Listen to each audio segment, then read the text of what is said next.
Good morning, everyone. This is Jessica Thacker with the ASA Education Foundation, and welcome to today's webinar. We'll be sharing some ideas on creating a culture of learning in your company.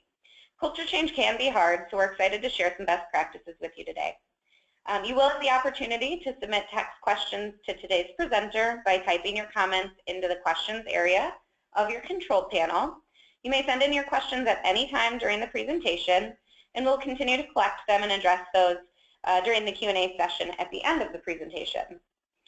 Should be about 15 to 20 minutes, and then we'll have plenty of time for questions at the end. I'd now like to introduce Brandon Matthew, Customer Success Manager at Blue Wolf. Brandon?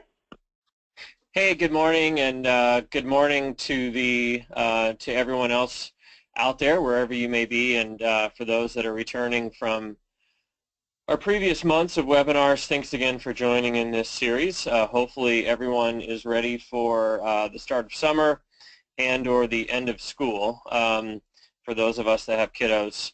I know we're out here in Portland, Oregon, and so a lot of the adjustment for us this week has been adjusting from temperature changes of highs of 65 last Wednesday, highs of 102 on Sunday, and we'll be right back down to 58 this Friday. So all kinds of fun stuff going on for us, but mostly what's most exciting is building out the discussions between us and our partners that we host universities for, specifically ASA.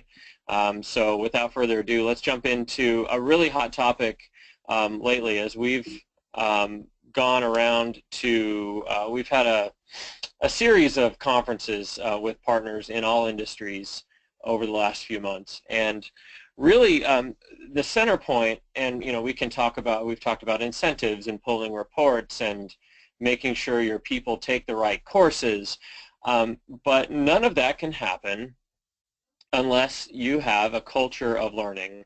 And I know culture can be a very broad term that can be kind of tossed around.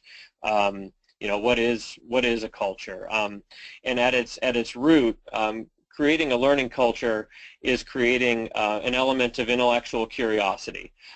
You want to drive, as leaders of your organizations, you want to drive the betterment of you and your employees as it maps to their job roles and to the overall success of the company. And we've really found that from talking to whether it's some of our largest customers, distributors that have over 100 branches, down to the smallest ones that have just a handful or maybe a singular branch. Developing a culture of learning can really be a cornerstone for a successful organization. Because it touches all parts of the organization. Creating a culture of continuous improvement and continuous learning can impact everyone from your counter salespeople to your employees and folks that answer the phone, to your delivery drivers. Anyone that really touches a customer in any way impacts the brand awareness of your business and can impact the overall success. So today what I want to do over the next 10 to 15 minutes is just jump into some of the best practices that we're finding as we talk to distributors and members of not only ASA but other groups that we work with across all industries. So at the center point, if you kind of think of the fulcrum to this, is executive buy-in, and what does that mean? We've seen, to be honest, we've seen organizations have developed cultures of learning from more of a grassroots effort, from back in the warehouse or up at the counter, or maybe folks that just take training on their own without executives knowing about it. And that, while good and beneficial to those employees, doesn't really impact the business and we've found isn't sustainable. So it's absolutely important that leadership buys in. And until leadership within an organization buys into training and to learning and to continuous improvement through learning, it isn't going to be a model that's sustainable. So here you'll see some examples, and I can kind of highlight those. Some examples that we've talked to, and we've kind of aggregated feedback over the last few months. One is leadership holding meetings that highlight the importance and ease at which training can be accessed. What I mean by that is the barrier of, I don't have time, or it's too hard to log into the university or to whatever learning portal that you might use. If leadership demonstrates how easy it is to log in and access training, then the learners and the employees will see the efficiency around it. Second, consume courses that are meaningful to the business.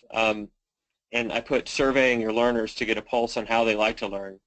It's really important to have executive buy-in, and it's really important to drive learning that's meaningful to your business. What I mean by that is, in the example of the supplier product training that's on ASA University, there's a bunch of courses there.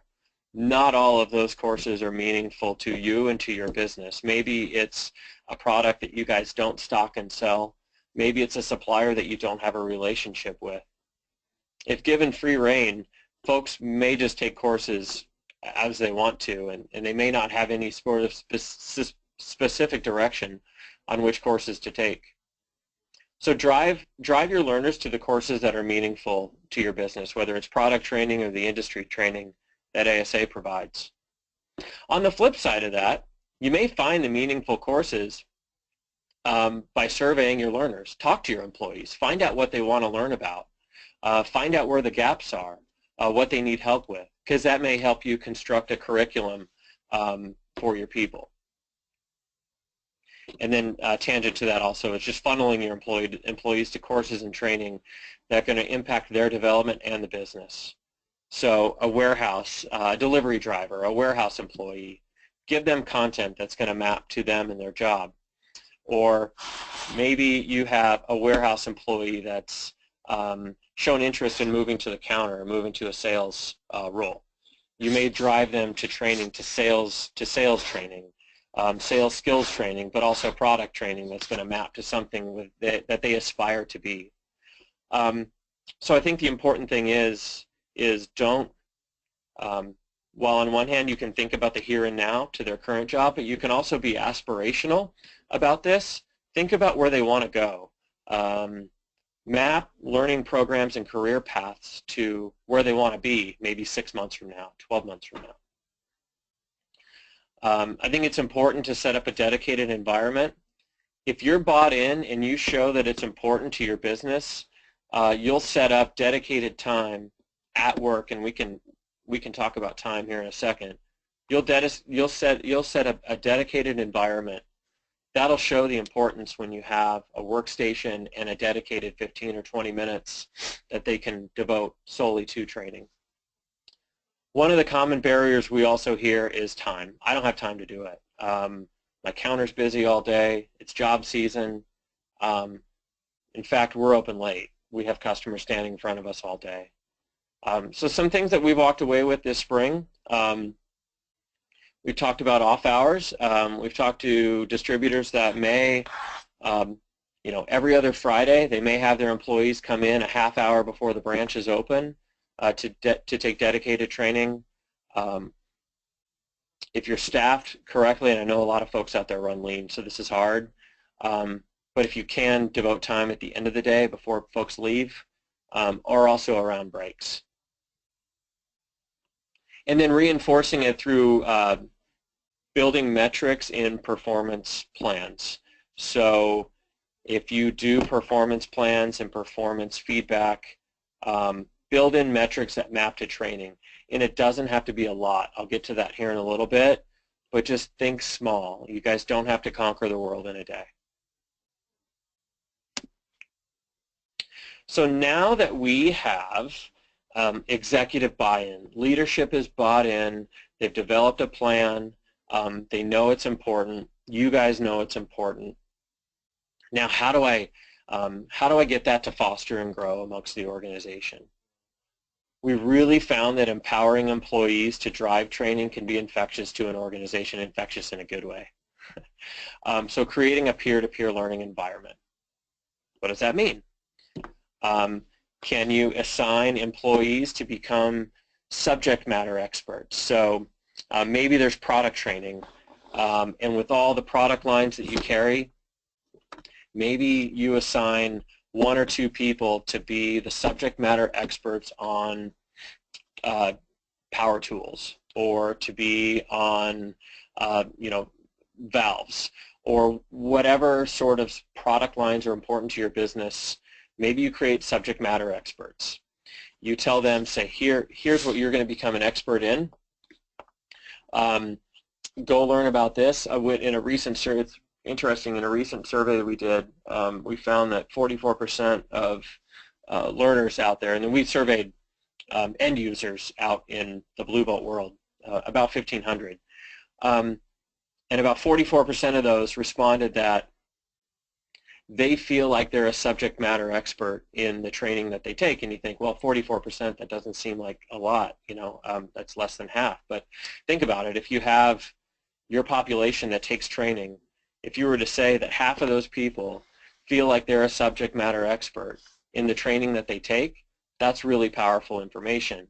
That's empowering them to not only consume training that they feel is meaningful to them, but also now they can take that knowledge and spread it amongst the organization. So you can assign people to become proficient in products. Again, we really feel like it fosters an environment of empowerment and collaboration. You're leveling your employees up. You're taking them out of their comfort zone, and you're putting them in situations that they can grow professionally and you can grow as an organization. And at the end of that's really cool. What some customers of ours that have done is, again, this goes back to time, but they'll dedicate 15 minutes once a month where they'll allow their subject matter experts to present back to the team to show knowledge retention, show what they've learned, and become leaders in the organization.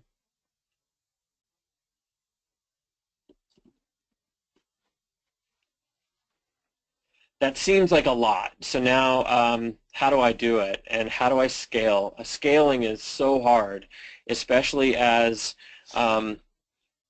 this is a lot of feedback that we've gotten. Okay, yeah, I'm bought in as a leader, and you know what? I've got these 4 people over there out of my employee base. I've got these 4 or 5 that have really shown a thirst to know and to grow and to gain knowledge, and I'm going to start with them. So I've got the people and I've got the buy-in, but how do I do it? My business is busy all day. I've got customers on the phone, customers on the counter, jobs to finish. How do I scale this? Because certainly we at Blue Bolt, we understand. We don't want you guys to tackle the world in a day. We know it's just not possible. So how do I start small and grow? So I would say to start with training that's meaningful to your business. I know I mentioned this a couple of slides ago, but I think it's really important that you understand the training and the learning and the gaps and what you can do that's meaningful to your business, and whether that's product training or industry training. Get plugged in with your manufacturers. Know who your preferred manufacturers are. I know it's not consistent, but know when they're going to come visit you. If you have, say, someone from Uponor that's going to visit you, in 2 weeks, and they have product training on ASA University, assign that training to your people ahead of time, so that way you can make better use of the time that the manufacturer's reps come to visit. Identify key product lines that you want your sales team to focus on. This can be one of 2 things. Maybe it's a new supplier that you guys have brought on board, and you need to gain that level of awareness and engagement and knowledge of the products that your folks are going to be stocking. Or it could be a product that maybe you're not moving a lot of. Maybe your purchasing department is purchasing a lot of product and it's just not moving. But there's training out there and there's learning to consume out there that might help move it as your customers come in asking for product recommendations. Another thing we heard, and I don't know how well this is going to fit in, but we've heard it across a couple groups this spring. Collaborate with your manufacturers on special promotions. Reach out and talk to them. We know they have marketing dollars to spend. They're spending money on having Blue Bolt host courses. They're spending money to send reps out into the field to gain brand awareness around their product. Talk to them about special promotions. Say, hey, I know you've got these training modules on ASA University. I know you've got 5 of them. If my people can take all 5 of your training courses by the end of the month, what can you kick in around an incentive? Hey, I'm willing to devote my time, and time is short, trust me. I'm willing to devote my time to get my people trained on your product, so what can you do for me? How can you incent my people to take your training? I mentioned it just a second ago, really compartmentalize the training. This again maps to meaningful to your business. Don't conquer the world in a day. If there's 1,000 courses out there, by all means, don't try and take all 1,000 by the end of the year. We see on average, the average employee at distributors in our buying groups, and this is mapping across 4 different industries, the average employee takes 8 to 12 courses per user per year. And that's for product training, supplier product training.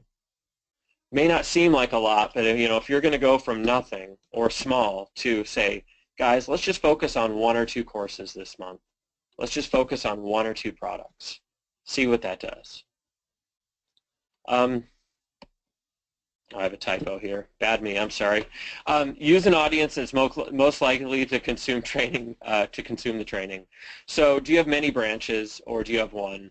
If you have many branches or multiple branches, see if one of those branches would be more likely to consume the training than others. Maybe use a placebo effect. Say, hey, if this branch takes training for a month and this one doesn't, let's reconvene at the end of the month and see what we gained. Maybe 1 job role versus or 1 to 3 employees. So maybe take your warehouse employees, have them move through a training program, or your inside salespeople, and leave your outside salespeople alone, and kind of see what feedback you get on that. There's folks out there as you hire new employees that have come from outside the industry.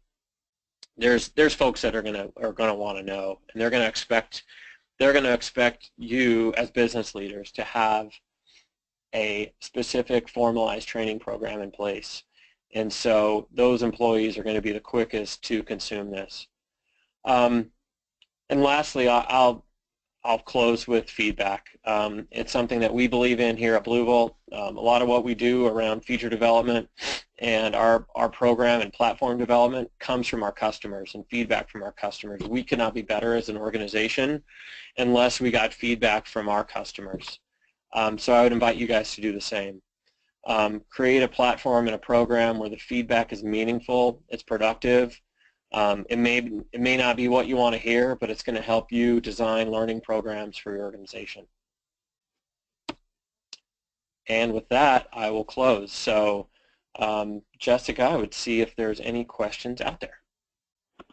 Yeah, we did have one. Did you have any suggestions on how to identify subject matter experts? One, you can ask. Two, ask and see who might be interested in being a subject matter expert. It doesn't hurt to ask. Or I would focus on your salespeople.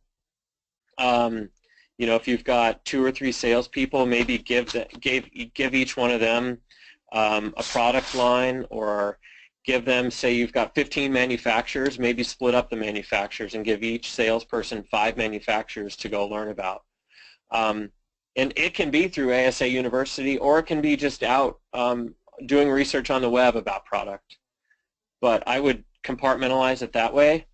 One is I go back to the feedback. Just find out who wants to learn more and who wants to step up. You might find that there's folks that are wanting to be leaders in the organization, but you wouldn't know unless you ask. Great point. Thank you.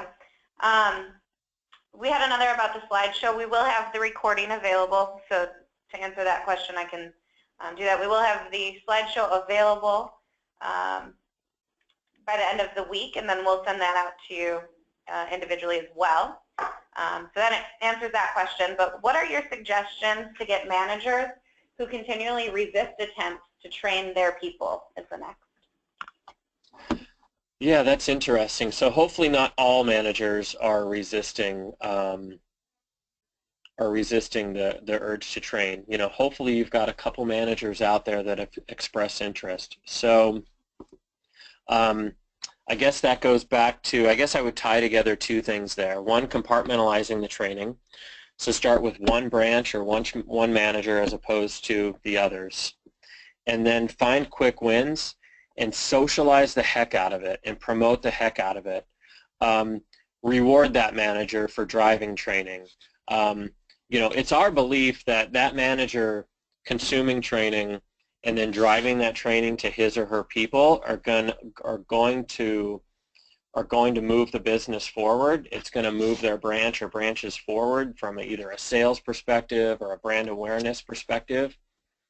But I would reward and I would build programs and promotions and rewards for the managers that drive training and have success doing it. We've found incentive training can go a long way, incentive-based training can go a long way. When folks start receiving awards and recognition and promotions based on programs that they're driving that are sponsored by executives in a business, I think you're going to find the laggards are going to want to participate and be a part of that. I think that's been pretty consistent across not only your industry but other tangent industries in the skilled trades. But start small and start with the folks that want to learn and want to do it. Hopefully that answered that question. Yeah, I think it definitely did. Right now we don't have any others, so at this time we can go ahead and close. But if you do have additional questions after the webinar that you think of for either Brandon or myself, please don't hesitate to reach out to me directly, and we can help get those answered. Like I said, you also will receive a follow-up email within the next week that will contain a link to view a recording of today's webinar. And then just keep an eye out for information on our upcoming July webinar. We'll probably go over some more best practices.